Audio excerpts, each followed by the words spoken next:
Hola a todos y a todas, estamos en un nuevo video chat, en este caso con el hashtag Pregunta Enfermedades Raras, y el Pregunta de Enfermedades Raras va ligado a una persona muy importante en Andalucía, que es el director del plan de enfermedades raras, del plan andaluz de atención a personas con enfermedades raras, y que es Rafael Camino León. Hola, ¿qué tal? ¿Cómo estás, Rafael? Hola, buenas tardes. Un placer estar aquí con vosotros y con un grupo espero, de escuchantes que estén interesados, que están interesados por las enfermedades raras. Un placer de verdad.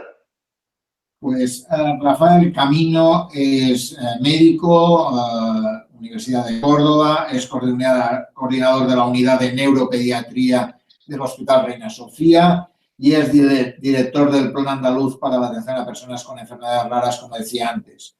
Es neuropediatra, como decía, su trabajo se formó en Sevilla, ¿no? Creo recordar, y a partir de ahí ha trabajado en el Hospital de Cabra y ha formado la unidad de neuropediatría en el Hospital Reina y desde hace ya un conjunto de años está como director del plan. Un plan que se empezó en el año 2008 y que en este momento cada vez mayor, ¿no? En un ámbito que hay mucha preocupación, hay muchas preguntas, Rafael, por tanto, vamos a por ello, si te parece.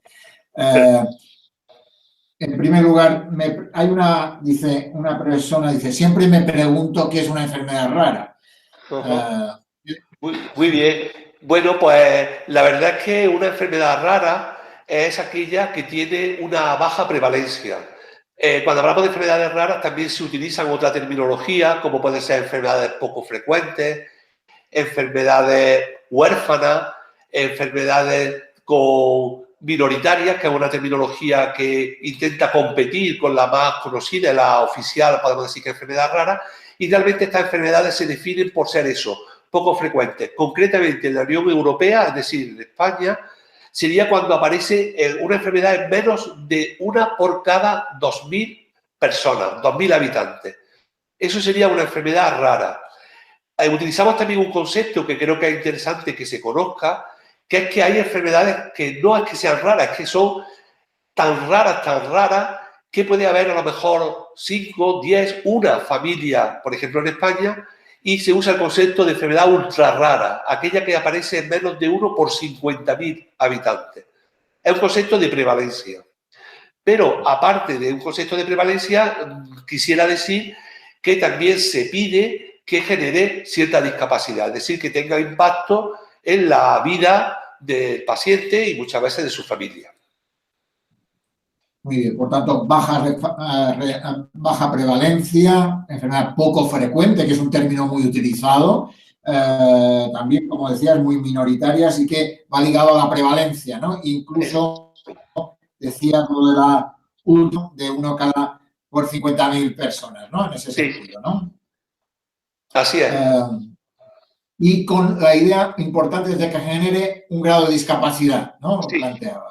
Y efectivamente eso es lo que él lo crea como un problema de salud. Por eso realmente existe el plan de atención a las personas con enfermedades raras. Nosotros usamos el acrónimo PAPER porque es muy largo y realmente existe porque estamos ante un problema de salud y entonces se necesitan unas estrategias para poder abordarlo en su conjunto.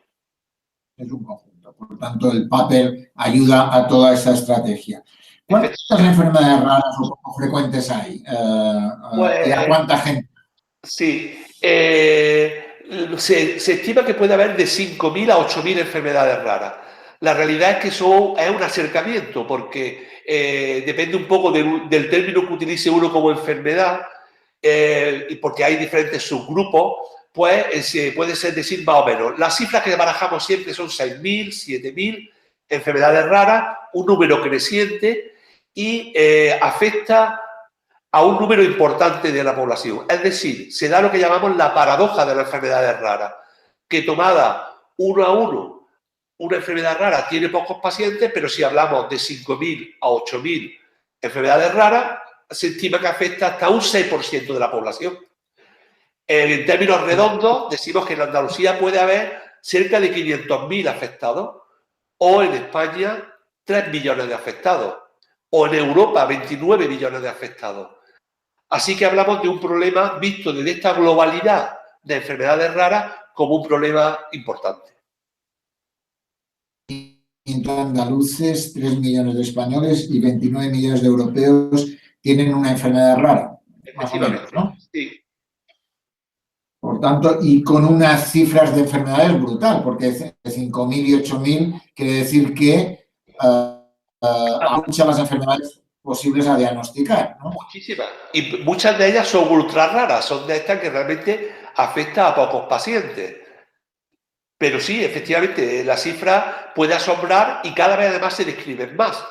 Cada vez aparecen más si uno va a los portales de referencia de enfermedades raras, como puede ser Orphanet, que es la referencia, el portal de referencia europeo y para España, o un portal muy conocido a nivel de genética que se llama OMI, de herencia mendeliana, perdón porque mi inglés no es demasiado bueno, pues se ve que continuamente se van aportando diferentes genotipos, diferentes anomalías genéticas que correlacionan con una patología. Todas ellas raras. Todas ellas raras. Pregunta una persona que yo creo que en parte has contestado, dice, ¿qué caracteriza a las enfermedades raras? ¿Hay algo especial? ¿Hay algo que las distingue? Y me dicen que hay enfermedades raras que no están en el catálogo andaluz. Preguntan por qué. Bien, si hay algo que caracteriza, además de la generación de discapacidad, además de la baja prevalencia, es que estas enfermedades son muy heterogéneas. O sea, nosotros no podemos encontrar enfermedades raras de cualquier aparato o sistema. O sea, que podemos decir que casi cualquier especialista médico va a abordar alguna enfermedad rara. El otorrino, el oftalmólogo, el cardiólogo, algunos más que otros, el pediatra, el internista, porque puede afectar a cualquier órgano o sistema. Pero además muchas de ellas son multisistémicas. Son multisistémicas. ¿Esto qué significa? Que implica a diferentes órganos e implica también a diferentes especialidades médicas, con lo que el abordaje debe de ser un abordaje multidisciplinario, interdisciplinario. Y eso, bueno, pues exige, como si dijéramos, una manera de trabajar y una coordinación y una dedicación importante, ¿no? Eso sería, después cada enfermedad rara es de su padre y de su madre, cada una tiene unas características, pero sí es verdad que su conjunto le iguala eso, que son enfermedades muchas multisistémicas, discapacidad, que a veces es difícil de diagnóstico, que a veces no tenemos, muchas veces no tenemos tratamiento adecuado. Esto es lo que le da la unidad. No sé si me... Sí, ahora el catálogo. Nosotros al catálogo, como dice la persona que nos pregunta, se refiere al Registro Andaluz de Enfermedades Raras. Desde el año 2010, en el año 2010 se creó el Registro Andaluz de Enfermedades Raras con la idea de intentar conocer la epidemiología de estas enfermedades, de conocer cómo son las personas que lo padecen, cuánto hay de hombres, cuánto hay de mujeres, dónde está, la edad, datos que nos pueden ayudar para, podemos decir, para trabajar en política de salud. Pero, ¿qué ocurre? Que es que la manera de trabajar en el registro, las fuentes de información son muy diversas, son difíciles de acceder, hay que depurarlas, es un trabajo muy intenso, de manera que hablamos de muchísimas enfermedades, pero en el propio registro andaluz solamente tenemos ahora mismo 76, pero es más, desde hace 2 años, en diciembre del 2015, se publicó el Real Decreto del Registro Estatal de Enfermedades Raras, que se va a nutrir de los registros de las comunidades autónomas. Pues bien, ahora mismo del registro estatal se está comenzándose a trabajar en 10 enfermedades. ¿Por qué? Porque tenemos que priorizar cuáles son las enfermedades, podemos decir, más prevalentes dentro de la rareza y tenemos que hacer una recogida común, tenemos que poner una base común para que todas las comunidades pues utilicen la misma metodología. Es por eso que aparece ese catálogo que dice, pues realmente puede parecer escaso. Perfecto. Tú has hablado, por tanto, de alguna forma estás contando, hay un problema también, aparte del registro que implica un trabajo de priorización, como has explicado, también es verdad que hay un problema o hay problemas en el diagnóstico de esas enfermedades, al ser poco frecuentes, al ser diferentes afectaciones de diferentes órganos, por tanto, es la dificultad del diagnóstico, ¿no? Es así. Es uno de los grandes retos que tenemos en el mundo de las enfermedades raras. La propia rareza de la enfermedad hace que el conocimiento de ella sea muchas veces escaso. Pero también nos encontramos con el diagnóstico con situaciones dispares.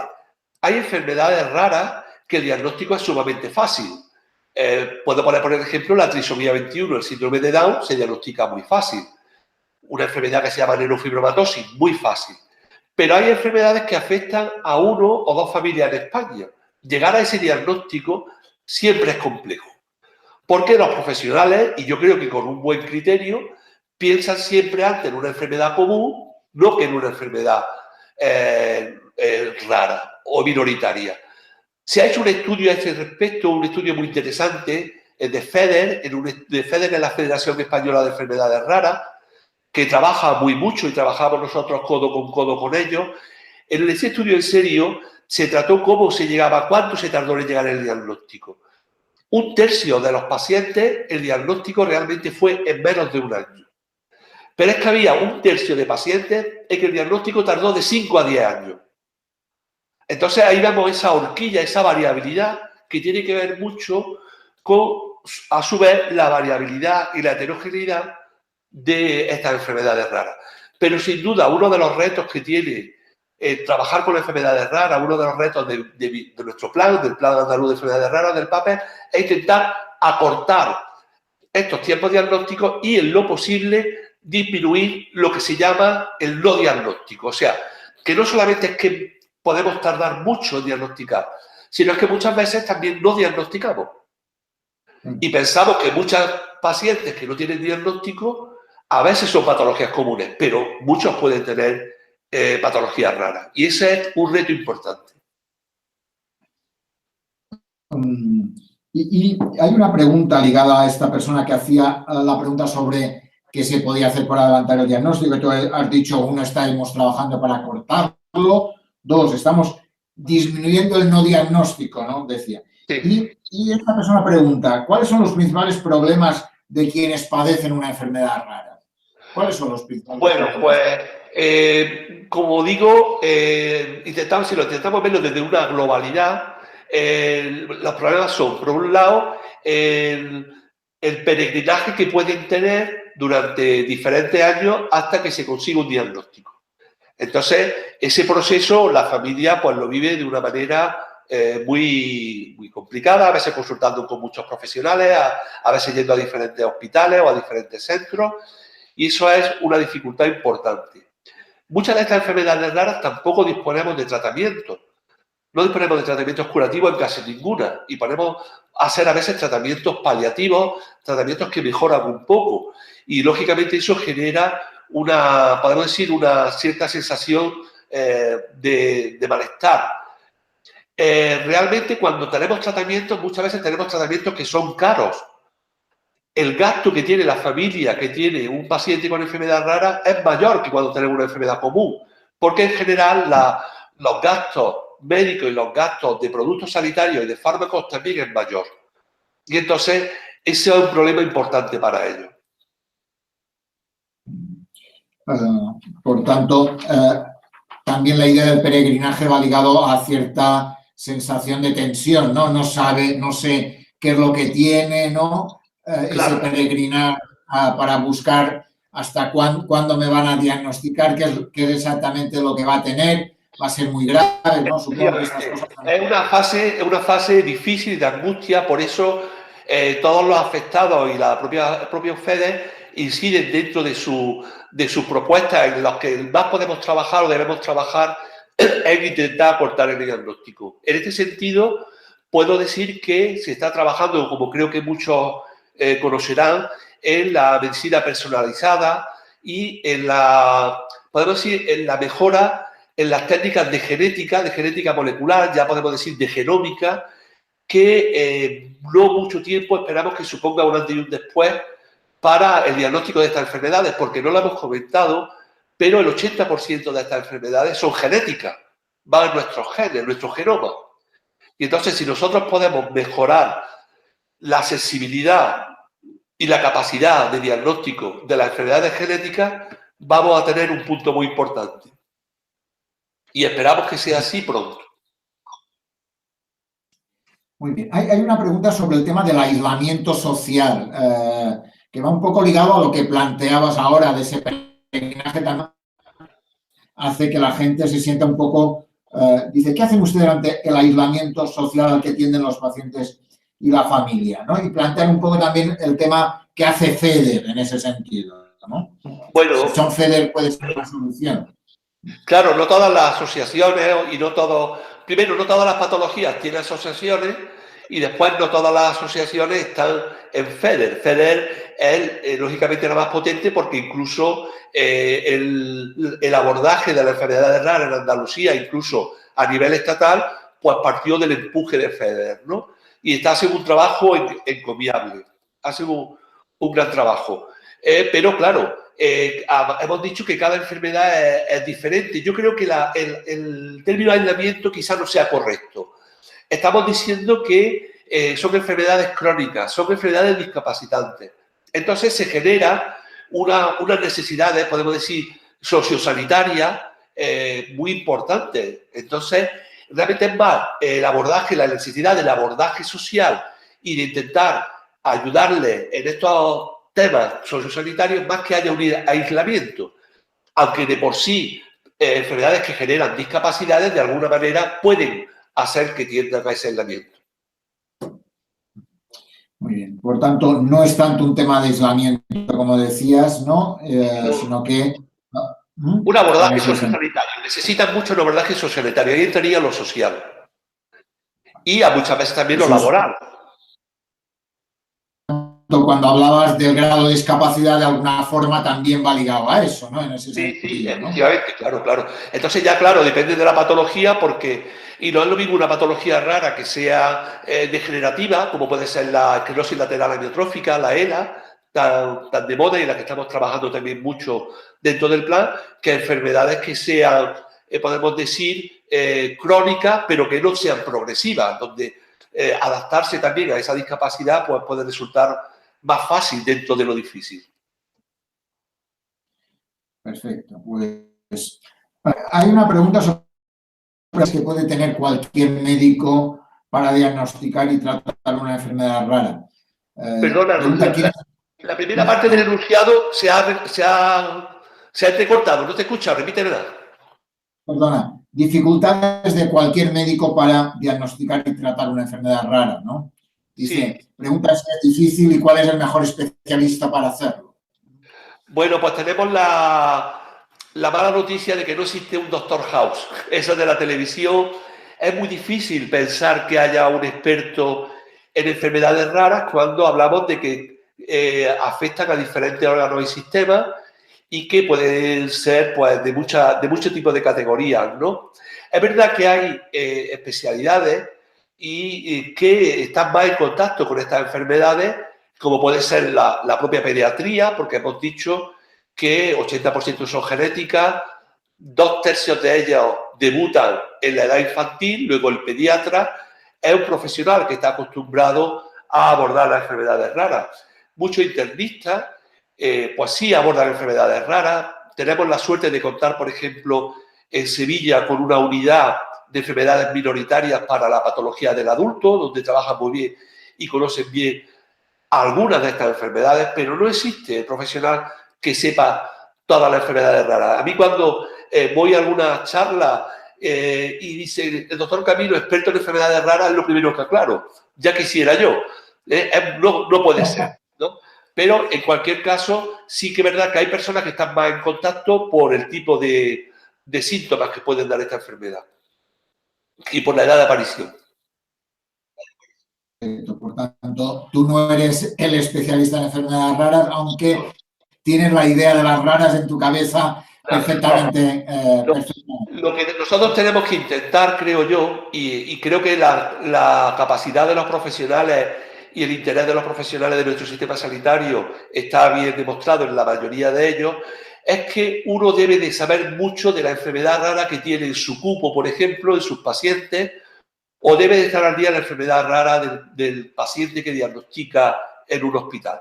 Nosotros no podemos estar... Yo veo en mi consulta, perdón por decir yo, bastantes enfermedades raras, pero yo no puedo en el día a día estar a lo último de cada enfermedad rara que veo.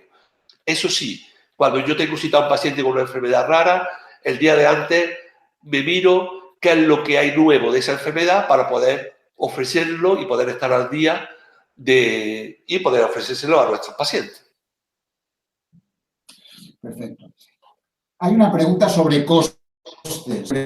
Antes has dicho que uno de los problemas que tenían las familias era que tenían un gasto mayor, ¿no? En ese sentido. Y preguntan cuál es el coste medio mensual de una persona que sufre una enfermedad rara, si es caro, ¿no? Sí, pues mira, esta pregunta la vi el fin de semana en casa y me he permitido hacer una copia de este informe que comenté en serio, se llama En Serio, que se puede bajar desde la web, desde internet, y es muy interesante este informe. Y aquí expresa en una entrevista que se hizo a 761 familias y pacientes de enfermedades raras, hablaba que el 37,43% el gasto mensual le suponía entre 100 y 300 euros. Y el 34, casi 35%, entre 300 y 600 euros mensuales. Esta pregunta, comentada en porcentaje de gasto anual, un porcentaje de más del 20%, del 25%, decían que entre el 10 y el 20% de sus ingresos anuales era para gastos derivados de esta enfermedad rara. O sea que realmente lo que tiene que soportar la familia es importante. Por eso decías antes la importancia más que el aislamiento social, que tal es a veces la incertidumbre y por otra parte el coste, ¿no? Que van ligadas, ¿no? Sí. Efectivamente, sí, es sin duda, porque claro, el dar las respuestas dentro de nuestro sistema a todas las necesidades intenta llegar al máximo, pero a veces no puede llegar a todo, ¿no? Y entonces, quieras que no, el coste que le supone pues, va a ser lógicamente mayor que ante una enfermedad habitual, común. Muy bien. Hay una pregunta sobre si tengo una enfermedad rara, ¿dónde puedo encontrar ayuda? ¿No? Yo aquí, si me permites, te diría que deben de confiar en nuestro sistema sanitario. La enfermedad rara, como he dicho, pues va a depender del síntoma que tenga, de la agudeza que se pueda presentar ese síntoma, de la rareza del síntoma, pues la vía, el circuito asistencial va a ser distinto. Pero en cualquier caso, nuestros profesionales sí tienen, como si dijéramos, la alerta o se le está formando para ello, para que piensen también que a veces cuando algo se sale de la norma, que piensen en raro y entonces a partir de ahí se pone en marcha el circuito y el circuito suele ocurrir generalmente desde primaria a especializada y después de esa evaluación especializada en el área hospitalaria, perdón, más que especializada, pues ya se dan los pasos con los diferentes profesionales para intentar llegar a este diagnóstico. Y en ese sentido... Que confíe en el sistema. Por tanto, la clave es el sistema trabaja para ello, ¿no? Y por tanto hay que confiar para que eso sea posible, ¿no? Para que confíen en que cada vez se trabaja más para un diagnóstico más pronto, para que no haya nadie sin diagnóstico y para que haya mejores tratamientos, ¿no? Así es. Cuando yo hablo con las asociaciones o incluso en foros, lo primero que suelo decir a la hora del abordaje del diagnóstico y de cómo afrontarlo es que todas las capacidades, toda la cartera de servicios que tiene nuestro sistema sanitario público andaluz está para las enfermedades comunes, pero está también para las enfermedades raras. Y yo creo que nuestro sistema sanitario precisamente está reconocido, no solamente por nosotros, sino a nivel nacional, de que es un sistema que con sus defectos, lógicamente, y capacidad de mejora, pero que da una respuesta muy adecuada a muchos de los problemas de salud que tienen los pacientes. Y todos los recursos que tenemos de unidades de referencia, de las capacidades de trasplante, que somos un ejemplo a nivel nacional en los trasplantes, que no pocas enfermedades raras necesitan trasplantes, todo ese sistema sanitario está a disposición de ellos. Y hay en ese sentido, pregunta, ¿por qué es tan difícil encontrar el tratamiento correcto, adecuado en cada caso? Supongo que va ligado a todo lo que decías antes, ¿no? Claro, para eso existe el concepto de medicamento huérfano. De hecho, el concepto de medicamento huérfano apareció antes que el concepto de enfermedad rara, y el concepto de enfermedad rara va muy ligado al medicamento huérfano. La idea del medicamento huérfano es que si los gobiernos no dan incentivos a la industria para que investiguen, para tratar enfermedades minoritarias, pues no le va a compensar trabajar en un tratamiento que va a ser utilizado para 50 personas. Luego, entonces, hay que incentivar, y se incentiva para que se haga. ¿Qué ocurre? Que es difícil encontrar esos tratamientos porque hablamos de enfermedades donde la muestra que tenemos es muy pequeña, porque hay muy pocos pacientes. Después, muchas veces, éticamente, no se puede hacer la sistemática habitual en los fármacos de hacer grupo control o grupo placebo cuando hablamos de una enfermedad que puede tener un impacto muy importante. Entonces, las reglas del juego cambian, muy pocos pacientes, el coste es muy elevado y todo eso hace que se queden muchas moléculas en el camino y que tengamos pocos fármacos. Poco y caro, porque el proceso es caro.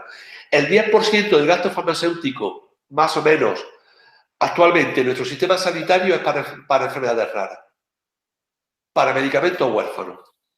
El 10%. Un porcentaje importante. Sí. Un porcentaje importante. Y va más. Y va más, claro. Va más porque van apareciendo nuevas moléculas. Tú antes, Rafael, hablabas de FEDER, ¿no? Un poco nos preguntan cómo apoyan las asociaciones a los profesionales médicos e investigadores, qué tareas cumplen y cómo apoyan el trabajo científico y de investigación. Bueno, la realidad es que existen muchos foros donde los profesionales están con las asociaciones. Pueden ser con FEDER en reuniones que organizan ellos, pueden ser con asociaciones concretas en las que cuentan con los profesionales más o menos de referencia para, en conjunto, abordarlo. Esto es algo relativamente novedoso para los que tenemos ya cierta edad. Eso no ocurría en los años 80, en los años 90, tú no te encontrabas afectados cuando había reuniones científicas, ¿no? Ahora es muy común que se le dé la voz a las asociaciones o que ellos pidan nuestra voz de los profesionales, que estemos en común, que trabajemos en común y desde ahí salgan pues muchas ideas, podamos entender mejor qué es lo que ellos necesitan, que ellos también a su vez puedan entender cuáles son las limitaciones que tenemos los profesionales y sin duda un camino que estamos haciendo juntos. Nosotros dentro del plan tenemos reuniones con cierta frecuencia con FEDER, de hecho tenemos una dentro de poco en el Parlamento andaluz para conmemorar el Día Mundial de las Enfermedades Raras, pero participamos conjuntamente en lo que hemos llamado grupo de apoyo al Plan Andaluz de Enfermedades Raras, donde están ellos, como no puede ser de otra manera, representados y donde atendemos, intentamos mejorar las necesidades y los problemas que ellos ven. Así que trabajamos muy juntos con ellos. Muy juntos.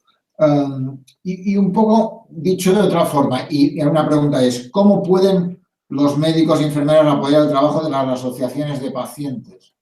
De alguna forma lo has contado, de alguna forma hay una retroalimentación entre las dos partes, ¿no? La realidad es que el apoyo puede ser porque te lo soliciten de ellos habitualmente, sea al personal facultativo, sea al personal sanitario de enfermería, pero la realidad es que la mayoría de las veces el profesional o la enfermería, en este caso, contacta con una enfermedad rara a raíz de que le toca la enfermedad rara. A ti te toca la enfermedad, lo tienes en tu consulta, te llega, conoces a los pacientes y a partir de ahí trabaja y te implica. Esa es un poco... y la implicación puede surgir de cualquiera de los dos, bidireccional. Puede ser que tú digas, yo quiero colaborar con vosotros, una enfermera quiere colaborar con pacientes de esclerosis lateral amiotrófica, o son los propios afectados los que piden, oye, ¿por qué no eres tú mi asesor médico? ¿Por qué no puedes colaborar en esto que queremos hacer? Así se hace. Hay una pregunta de ¿cómo puedo encontrar una asociación de pacientes que me pueda ayudar en Huelva? ¿Qué le podemos decir? No dice qué enfermedad es, por tanto, probablemente eso es difícil, ¿no? Hay varias vías. Dentro de FEDER hay un portal, el portal de FEDER en su página web, tiene un servicio muy interesante que es el Servicio de Información y Orientación, se llama SIO, donde pueden contactar con ellos y le pueden decir si están informales a este respecto. Y después, en la propia página que comentaba antes de Orfanet, que es la página, hay un Orfanet dedicado a España, donde vienen los recursos de España, no solamente los recursos de asociaciones que vienen, sino también de profesionales, de unidades de referencia, de laboratorios que hacen los estudios. Es una página que es muy interesante para profesionales, muy mucho, y también para las personas afectadas. Y ahí también pueden consultarlo. Por tanto, 2 vías, a FEDER o a Orfanet, ¿no? Las 2 vías. Perfecto, muy bien. Y eso les permitirá saber encontrar lo que... Puede ser que haya alguna más. Esas son las 2 que yo ahora mismo podría decirles. Tú antes has hablado de forma importante. Hay muchas preguntas que hablan sobre el retraso diagnóstico. ¿Por qué tarda tanto tiempo? ¿Por qué es difícil encontrar el tratamiento adecuado? Y en ese sentido hay una pregunta más concreta, ¿no? Dice, ¿es cierto que hay un retraso en el diagnóstico de entre 5 y 10 años? Que de alguna forma tú has comentado que había un porcentaje... Ahora, el mismo porcentaje de 5 a 10 años, el mismo porcentaje de el que tarda menos de un año. Entonces, claro, se hace hincapié, lógicamente, desde la asociación y desde FEDER, porque además es algo que llama la atención dentro de este estudio en serio y porque nosotros tenemos que intentar acortarlo, eso sin duda, pero se destaca esos 5 o 10 años, efectivamente. De hecho, tengo aquí el dato concreto, si te parece lo leo. El promedio de tiempo de este estudio en serio, el promedio de tiempo estimado que transcurre hasta la consecución de un diagnóstico es de 5 años, ese es el promedio. Dice, para uno de cada 5 afectados transcurre 10 o más. Si bien el 37% ha tenido que esperar menos de un año. O sea, 37% menos de un año para tener un diagnóstico. Pero uno de cada 5 tarda 10 o más. Claro, hay enfermedades que por su propia patocronia, por su propia forma de aparecer los síntomas, pues no puede diagnosticarlas cuando lleva 3 años con las dificultades, porque es propio de la enfermedad que los primeros síntomas, pues a lo mejor son muy, muy sutiles, son muy inespecíficos y es muy difícil. Yo creo que este porcentaje, sin duda, con la medicina genómica y con lo que se llama el estudio del exoma, va a suponer un antes y un después, sin duda, que son las enfermedades genéticas. Pero después, para otro tipo de enfermedades, podremos ir mejorando con la formación de los profesionales, mejorando un poco también los circuitos asistenciales, y esas son las cosas que abordamos con FEDER cuando trabajamos en el diagnóstico y en el no diagnóstico. Tenemos que mejorar todo. Pero un porcentaje yo creo que importante va a ser, como digo, el estudio del exoma, que tiene que ver mucho también con la medicina personalizada, que gracias a lo que se llaman megasecuenciadores nos van a permitir hacer un rastreo en principio está previsto de más de 1.000 o 1.200 enfermedades genéticas en nuestro sistema sanitario público andaluz. Muy interesante eso, ¿no? Porque probablemente va a ser un cambio radical en esa historia del diagnóstico y del tratamiento, ¿no? Efectivamente. Hay una pregunta de un padre o una madre que dice, tengo un hijo pequeño y tiene un pequeño retraso, no especifica cuál es. Dice, ¿qué síntomas me pueden hacer sospechar que mi hijo tiene una enfermedad rara? A los padres, difícil, porque un retraso madurativo, que es lo que se refieren estos padres, la gran mayoría de las veces no se debe a una enfermedad rara. Lo que sí es cierto es que la causa permanece desconocida, porque la herencia, que muchas veces es de tipo hereditario, es de origen poligénico multifactorial, que se dice. El 3% de la población adulta, 2-3% tiene discapacidad cognitiva. Y la causa en un porcentaje altísimo es poligénico. Es decir, son diferentes genes y su interacción con el ambiente. Luego, la posibilidad de que su hijo tenga una enfermedad rara sería porque apareciera junto al retraso madurativo síntomas poco comunes. Por ejemplo, si cuando el pediatra estudia a su hijo, lo ve por el retraso y le ve que le ve al oftalmólogo y tiene una catarata, o resulta que se asocia a una sordera o que tiene muchas manchas blancas en la piel, pues ahí tenemos que pensar que tiene una enfermedad rara. Si solamente tiene ese retraso madurativo, pues probablemente no sea una enfermedad rara. No, ¿me he explicado? Perfectamente. Sí. Ligado a eso, hay una pregunta, dice, ¿también afecta a los bebés tras su nacimiento o es necesario que pase una serie de años para poder pensar si es una enfermedad rara? Vamos a ver, existen enfermedades raras que no son genéticas. He dicho que el 80% son genéticas, el 20% no. Esas enfermedades que no son genéticas habitualmente dan la cara en el adulto. Son enfermedades autoinmunes, son enfermedades por tóxicos, algunas infecciones raras, a veces botulismo, por ejemplo, brucelosis. Son enfermedades raras que se ven más en el adulto. En el niño sí lo que ocurre es que una enfermedad genética, es decir, que se nace, puede dar la cara más tarde. Tú puedes tener una enfermedad genética que dé la cara en el adulto o una enfermedad genética que dé la cara cuando tiene 8 años. Pero las que son ambientales, las que no son genéticas, casi siempre dan la cara a una edad mayor, en el adulto. A veces he dicho botulismo, tenemos botulismo en el lactante. En Andalucía creo que hemos tenido 9 casos en todos los años que yo llevo de profesión, una enfermedad rara, el botulismo del lactante. Pero son muy raras estas enfermedades infecciosas dentro del niño, dentro de la globalidad de las raras del niño. Y en esa línea de lo que has hablado antes, de por un lado, todos los elementos de la genómica que puede ayudar o todo el estudio del exoma como un elemento que puede ser un cambio en todo el tema. Preguntan cuáles son las principales novedades en la investigación que se está haciendo en enfermedades raras. Probablemente por ahí debe ser uno de los elementos, sí, sin duda. La base de la enfermedad rara, si hemos dicho que el 80% es genético, está claro que todo lo que es el avance de los estudios genéticos y genómicos es fundamental.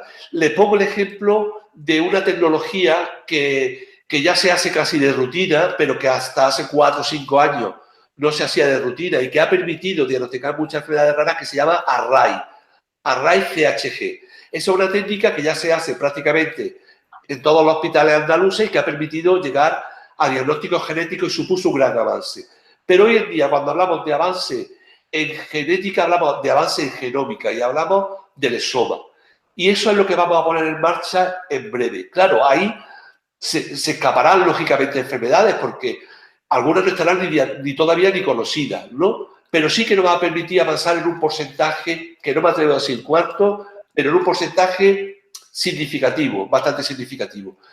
Podemos mejorar también en algunos aspectos que tienen que ver con estudios de neuroimagen, es decir, cada vez las resonancias magnéticas, las técnicas que se llaman de espectroscopía, te permiten acercarte mejor, técnicas de laboratorio, pruebas bioquímicas, enzimáticas. O sea, todo esto se sigue avanzando, pero no va a ser su impacto tan grande como lo que está haciendo y va a ser en un futuro muy cercano el exoma, el estudio del exoma. Muy claro. Hay una pregunta que seguramente es muy compleja de explicar, pero vamos. Dice, hay esclerosis lateral amiotrófica, fibrosis cística, esclerodermia, miopatía de Duchenne, síndrome de Tourette, osteogénesis imperfecta, enfermedad de Wilson, de Pompe, anemia de Fanconi, síndrome de Apert, síndrome de Joubert, y podría seguir mucho más, naturalmente. Dice, ¿qué características tienen estas? Cada enfermedad tiene unas características diferentes, ¿tienen algo en común? Pues ahora mismo, y permitiéndome una pequeña broma, tiene en común que conozco todas, que ya ha sido casualidad. Quiero decir, he dicho antes que no soy experto en enfermedades raras, no lo puedo ser, pero sí en cuadros sindrómicos, porque la gran mayoría de estas enfermedades, exceptuando la ELA son enfermedades que conocemos bien los pediatras. A pesar de ser enfermedades raras, las conocemos y algunas son bastante clásicas dentro de la patología pediátrica. Lo que le une fundamentalmente es que hay una base genética.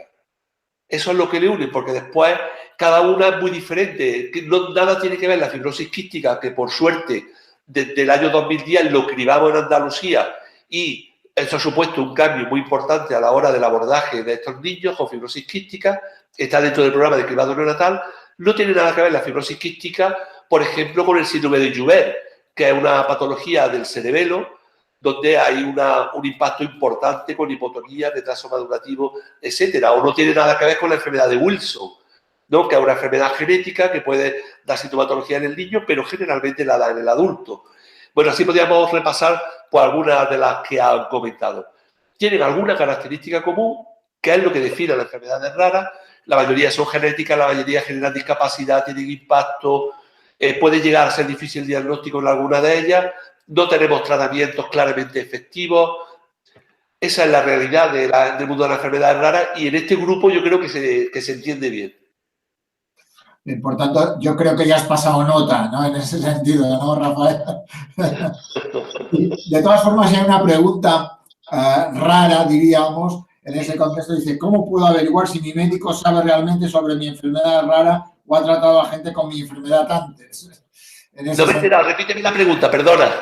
Dice, ¿cómo puedo averiguar si mi médico sabe realmente sobre mi enfermedad rara? Lo que hay que hacer es preguntárselo.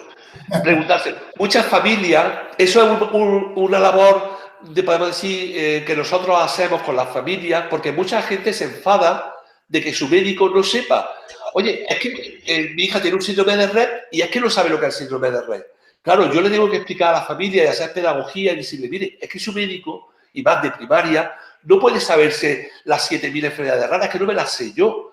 Lo que su médico tiene que hacer, y eso sí que hago hincapié, es que cuando tenga un informe en donde diga que su hijo se ha diagnosticado de síndrome de Rett, esta persona tiene que tener el deber ético de mirarse y a las fuentes y a la bibliografía y conocer lo que tiene su paciente. Estar a su disposición y colaborar apoyando a lo que pueda necesitar los medios de atención hospitalaria. Atención hospitalaria y atención primaria es muy importante que trabajemos en conjunto. Y el papel de primaria, quiero insistir aquí en este foro, es fundamental. Aunque siempre creemos que esto tiene que ser de los hospitales. El de los hospitales pueden ser muchos aspectos, pero la cercanía que tiene el pediatra o el médico de familia con el paciente, a veces para estar alerta en pequeños detalles, para informar al médico que trabaja en la hospitalaria, creo que es básico. Pues por tanto ya saben, pregúntenle y sea consciente de que saber de las 8.000 enfermedades es imposible. Y por tanto la clave sí del profesional es, una vez habido el diagnóstico, informarse para poder ayudar a esa relación entre el médico de familia o el pediatra de atención primaria y el médico del hospital. Esa sería la clave, ¿no? Así es. Y hay una pregunta sobre los efectos secundarios de los tratamientos, ¿no? ¿Son muy habituales? Supongo que van muy ligados a cada caso, diría yo, ¿no? Sí. Yo diría que en general no difieren mucho de efectos secundarios que podemos ver en tratamientos de enfermedades relativamente comunes. Sí es cierto que en ciertas enfermedades la manera de administrarlo tiene que ser a nivel hospitalario porque se exige un control, casi como pasa a veces con los pacientes oncológicos, ¿no? Que tiene que hacerse con un control por posibles reacciones. Estoy pensando fundamentalmente en patologías que se tratan con lo que se llama reemplazamiento enzimático. Existen medicamentos que reemplazan las enzimas, las proteínas que fallan en ciertas enfermedades que se llaman también de depósito. Entonces, estas pueden dar una especie de reacciones alérgicas, tienen que estar controlándose. Hay otros fármacos que el seguimiento a lo mejor tiene que ser un poco más estrecho porque podemos encontrarnos algunas dificultades más a nivel de provocar, por ejemplo, anemia o provocar trastornos digestivos, pero si uno lo analiza de una manera muy global, no creo que haya tanta diferencia como el control que haya que hacerlo con una esclerosis múltiple, por ejemplo, que es una enfermedad que ahora mismo no se considera una enfermedad rara. Y de todas formas, digo, y hay una última pregunta, porque algunas de ellas están repetidas o las hemos tratado. Hay preguntas, ¿qué es un medicamento huérfano? Hay otra pregunta sobre los temas de los diagnósticos, del tratamiento, las dificultades, que yo creo que ya... Pues habrá que hacer una segunda edición, Joan. Exacto. En relación a la dependencia, ¿cómo es? ¿Cómo les afecta a una persona que tiene una enfermedad rara? Pregunta. Claro, la discapacidad que provoca muchas de estas enfermedades raras habitualmente es una discapacidad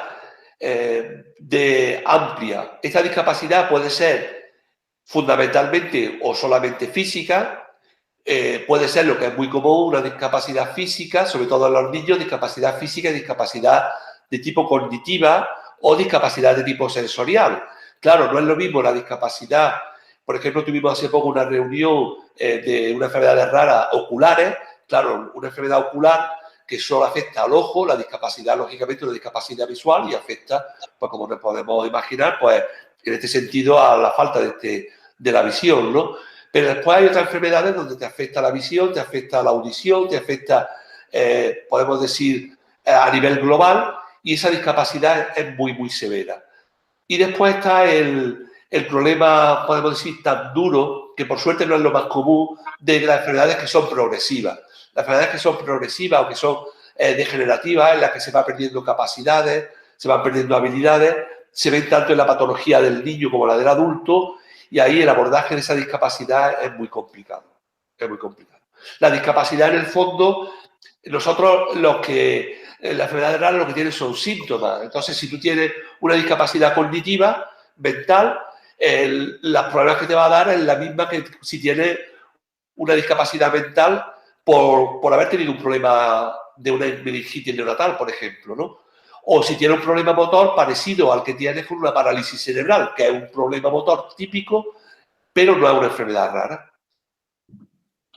Habría que individualizar, pero globalmente son eso, discapacidad física, sensorial, cognitiva y creo que he dicho todo. Probablemente lo peor, como decías tú, es el tema de los degenerativos, progresivos, que van llevando a una situación casi a la larga muy difícil, ¿no? Sí, así es. Muy bien, pues no sé si alguna cosa más quieres tú añadir. Hemos recibido, la verdad, muchas preguntas, 27 preguntas. La verdad, agradecemos a los pacientes, a sus familias que nos han enviado tantas preguntas. Claro. Y agradezco a Rafael Camino, que es un neuropediatra del Hospital Reina Sofía, que además es director del Plan Andaluz de Personas con Enfermedades Raras, el PAPER. ¿Alguna cuestión final que crees que pueda ser de ayuda a la gente que nos ha oído o que nos oirá? Pues yo quería decirles que tengan la seguridad de que estamos trabajando por mejorar la calidad de la atención que recibe. Estamos intentando mejorar el abordaje diagnóstico y los tratamientos de estas enfermedades.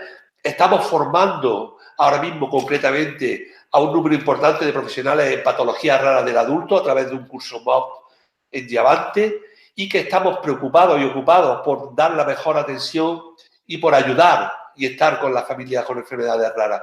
Lo hacemos abordando diferentes aspectos, como he dicho, pero que también entiendan que nos enfrentamos ante un enemigo muy difícil, muy complicado, como es el mundo de las enfermedades raras, donde hay mucho desconocimiento, donde muchas enfermedades tienen un diagnóstico difícil y tardío por su propia característica, pero que no vamos a dejar nuestro empeño de que ellos se sientan mejor.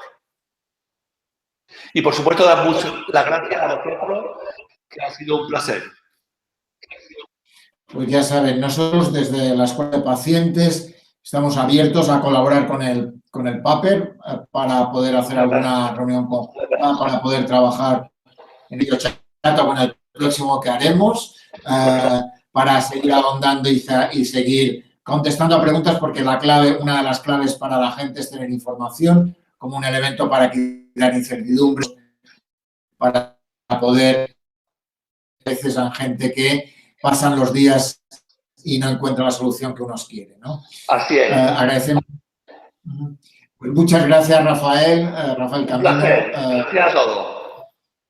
Por estar con nosotros hoy y seguiremos informando, seguiremos trabajando conjuntamente en el sistema sanitario público andaluz, en el sistema sanitario español para poder conseguir que el tratamiento y el diagnóstico de estas enfermedades avance cada vez más rápido.